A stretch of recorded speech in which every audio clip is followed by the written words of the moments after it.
Χρήστος Γιάννης, Αντιπρόεδρος της Ενωτικής Ομοσπονδίας Νομουχανίων. Νομίζω ότι την επίσκεψή μας την ανάφερε ο συνάδελφος ο Μανούσος.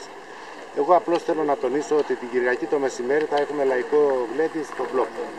Θέλουμε να καλέσουμε όλο τον κόσμο. Εργάτες, φοιτητές, γυναίκες, τα πάντα. Να βρούμε και ανθρώπους που να ταξιδέψουμε μαζί να πάμε για το συλλαλητήριο που έχουμε προγραμματίσει τη Δευτέρα βράδυ. Θέλω να στείλω ένα μήνυμα στον κόσμο ότι αυτό το συλλαλητήριο θα περιφρουριστεί μέχρι θυσίας. Δηλαδή, θέλουμε να μην φοβηθεί κανείς ότι θα πάμε σε υπουργεία να σπάσουμε. Δεν θα αφήσουμε κατσουνάδες να μπουν μέσα.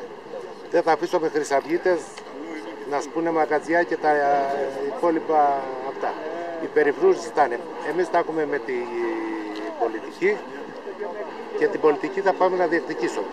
Θα πάμε ειρηνικά, θα πάμε όμορφα, συντεταγμένα και θα διεκδικήσουμε αυτά που τόσο καιρό λέμε. Και γι' αυτό που έχουμε κατέβει και στον δρόμο. Δεν πρόκειται λοιπόν να φοβηθούν ότι θα κάνουμε φασαρίες κτλ. Η ΑΝΕΚ σας έκανε καλή τιμή? Ναι, η ΑΝΕΚ μας έκανε μια καλή τιμή.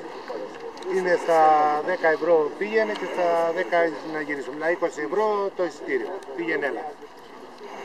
Είναι πάρα πολύ καλή τιμή. Νομίζω ότι μπορούμε να ανταποκριθούμε πάρα πολύ κόσμο και να πάμε να διεκδικήσουμε.